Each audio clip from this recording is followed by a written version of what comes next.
Trump signs order to rename Gulf of Mexico and Alaska's Denali. Gulf of Mexico to be called Gulf of America, and Denali, highest North American peak, reverts to Mount McKinley. In a flurry of first-day-in-office activity, Donald Trump has signed an order to rename the 670,800 sq-mile Gulf of Mexico and Alaska's 20,000 ft mountain Denali. The Gulf of Mexico will be renamed the Gulf of America, and Denali, the highest peak in North America, will revert to Mount McKinley, the name it was called before Barack Obama changed it in 2015. The renaming of the two natural features is to honor American greatness, according to a preview of the orders obtained by the New York Post. President Trump is bringing common sense to government and renewing the pillars of American civilization, the executive order said. The order directs the Secretary of the Interior, nominated by Trump to be North Dakota's governor, Doug Burgum, to change the names in federal communications and on official maps. It will have no bearing on what names are used internationally. President McKinley is honored for giving his life for our great nation and dutifully recognized for his historic legacy of protecting America's interests and generating enormous wealth for our nation.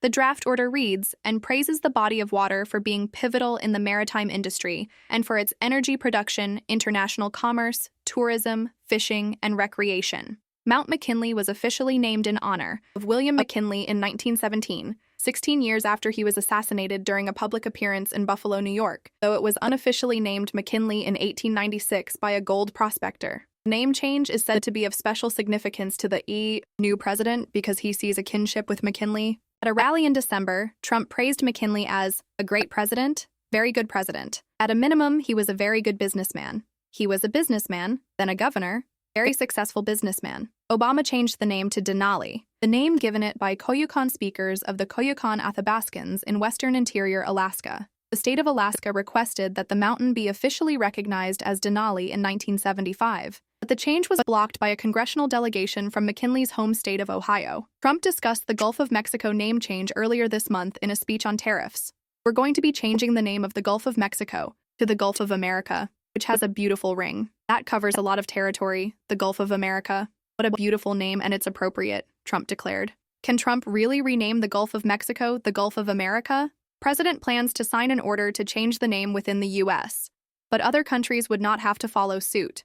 In his inaugural speech, Donald Trump repeated his intention to rename the Gulf of Mexico as the Gulf of America. The ocean basin, bounded by the U.S. Gulf Coast, Mexico's eastern states, and the island of Cuba, is an important center of economic activity, including fishing, maritime transport, and oil and gas production, which perhaps offers an explanation for Trump's interest. A short time from now, we're going to be changing the name of the Gulf of Mexico to the Gulf of America, the U.S. president said on Monday shortly after he was sworn in. He suggested such a change earlier this month, when he said the new name would be beautiful and appropriate, adding, because we do most of the work there, and it's ours. There is no formal international agreement or protocol for the naming of maritime areas. No international body has the final word on maritime names, although the International Hydrographic Organization seeks to standardize names and resolve disputes. Unlike other measures announced by Trump on his first day as the 47th U.S. president, the name change was not the subject of an executive order, although he said that would happen in a short time from now. In theory, Trump action would be sufficient to change the Gulf's name in official documents within the U.S., but other countries would not be obliged to follow suit.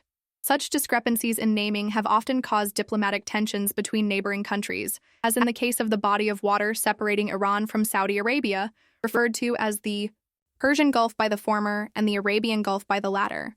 Japan and South Korea have long been embroiled in a row over what to call the waters between the Korean peninsula and the Japanese archipelago.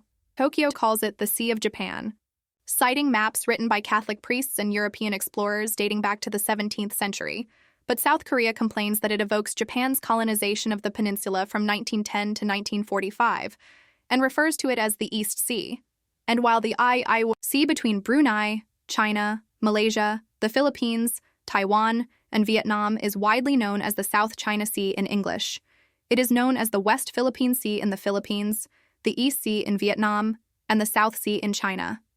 Others, seeking a compromise, have suggested calling it the Southeast Asia Sea.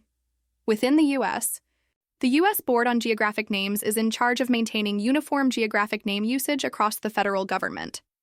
On its website, the board says it discourages name changes unless there is a compelling reason, adding, generally, The most important policy regarding names is local use and acceptance.